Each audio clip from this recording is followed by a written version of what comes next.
নমস্কার সকলে কেমন আছেন? রাধে রাধে। আজকের যে বিষয় নিয়ে এসেছি তা হলো পঞ্চগুড়ি।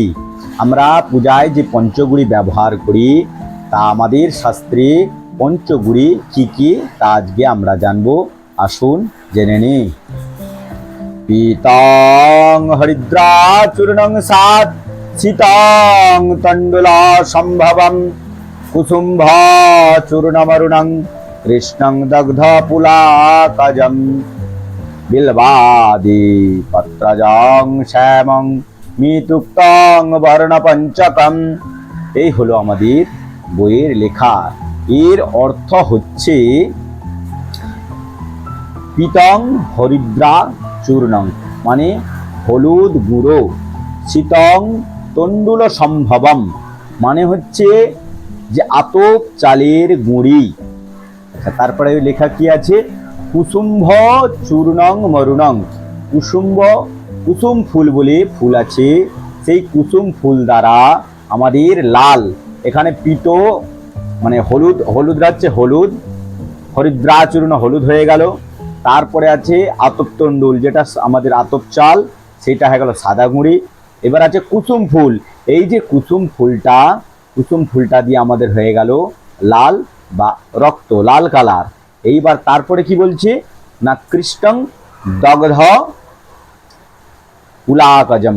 কৃষ্ণং দগ্ধ পুলাকজম মানে আমাদের যেই ধানের চাল নাই, আগড়া, যেগুলোকে দেশে ঘরের ভাষায় আগড়া বলে, সেই আমাদের আগড়াকে পুড়িয়ে যে ছাই তৈরি করা হয়, সেই ছাইটাই হচ্ছে আমাদের পঞ্চগুড়ির কালো কালারের কাজ হয়। তারপরে কি বলছে?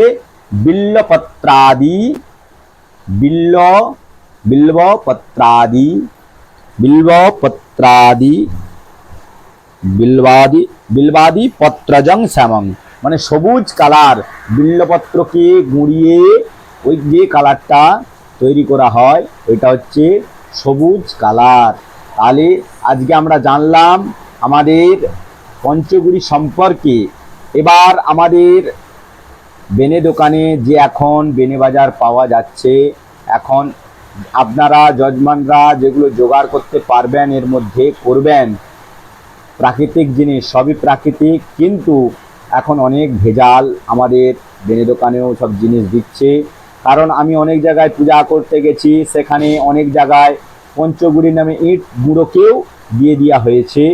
সেই জন্যে চেষ্টা করবেন প্রত্যেক জায়গায় যেটা সঠিক শাস্ত্রে লেখা আছে সেইগুলোকে মেনে চলার চেষ্টা করবেন।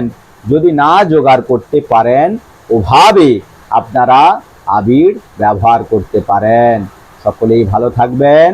রাধে রাধে।